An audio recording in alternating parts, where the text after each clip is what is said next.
दूरी थियो, नजिकियो, नयाँ सम्बन्ध कायम भएको छ। एक्लो थिएँ, दुखी थिएँ, नयाँ खुसी थपिएको छ। परिवार बढ्यो, चाहना बढ्यो, थप जिम्मेवारी बढेको छ। बाआमाको काँध केही हलुका अनि मेरो भारी भएको छ। म ठुलो भएको अझै पत्तो पाइनछु।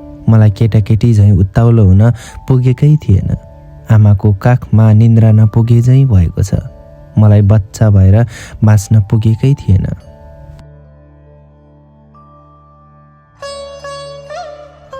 जब म दुलहाको भेषमा जन्तीबीच उभिएँ, तब बल्ल मेरो उमेरले 20 काटे झैँ लाग्यो।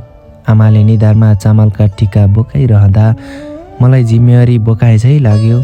मलाई त्यही समय पनि उत्ताउलो बन्न मन थियो। आमासँग बालक छोरा भएर जिस्कन मन थियो, उनको श्रीमान बन्नुभन्दा पहिले।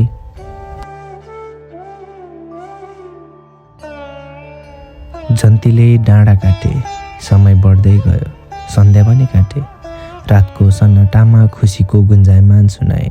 यात्रा छुटिँदै गयो, समय घट्दै गयो, दूरी पनि सकियो। एक रातदेखि अर्को बिहान आयो। बिहानसँगै जन्तीको लस्कर दुलै लिन माइती घरको आँगनमा झुल्कियो।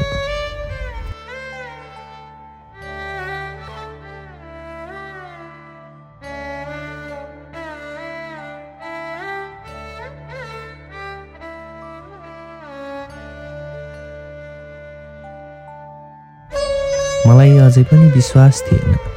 म नै दुला हुँ या अरू कोही। मनमा अनौठो अनुभूति भएको थियो। आँखाहरूले उनलाई खोजिरहेको थियो, जसको लागि म आएको थिएँ। दुलै हुँदा हेर्न आतुर थिएँ। पर्खाइको घडी सकियो। भित्रबाट सजिएर लजाएका आँखाहरू मन्द चालमा म भएतिर लम्बियो। म एकटक हेरिरहे उनलाई। आज जस्ती राम्री कहिल्यै लागेन।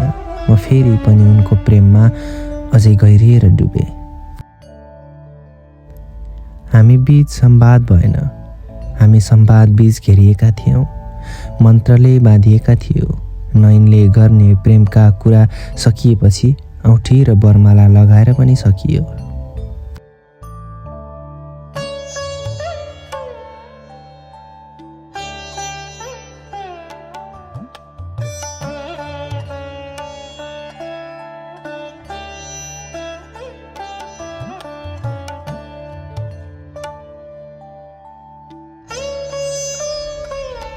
यज्ञको अग्निलाई साँची राखेर यज्ञको 5 केराका थाम जसरी हाम्रो सम्बन्धले मिलेर घर बनाउनेछन्। सिन्दुरको रङले तिम्रो सिउँदो रङ्गिएसरी हाम्रो सम्बन्ध सधैँ खुसीले रङ्गिरहनेछ।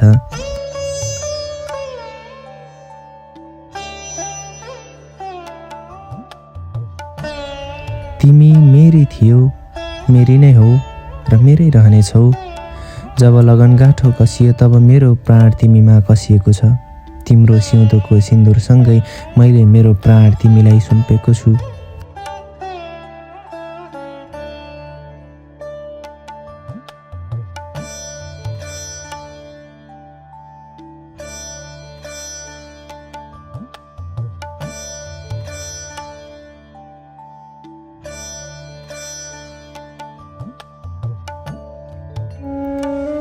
गोडा धोएर अन्माइकी छोरी हौ तिमी।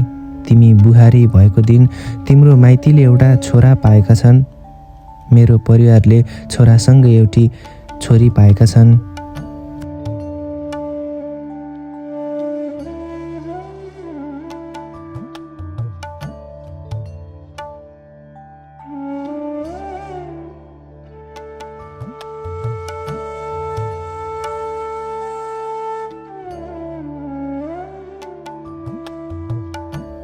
मैले तिमीसँग गरेको बाचा पुरा गरेको छु।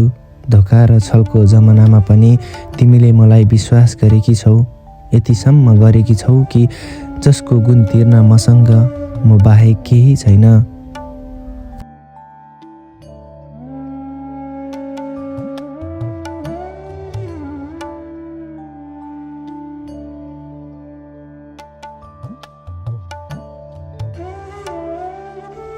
हामी जुन थियौँ त्योभन्दा अझै नजिक भएका छौँ। हेरेर पीडा बुझ्ने हामी छोएर महसुस गरी बुझ्ने भएका छौँ। जीवनको नयाँ अध्याय सुरु भएको छ। अग्निलाई साँची राखी म यो बाचा गर्छु कि जग्गीको सात फेरोसँगै म तिमीलाई 7 जन्म होइन, मेरो जीवनको हरेक जन्ममा तिमीलाई साथ दिनेछु। तिमीसँगै हुने बाचा गर्छु, मेरा हरेक जन्मको अन्त्य तिमीसँगै होस्।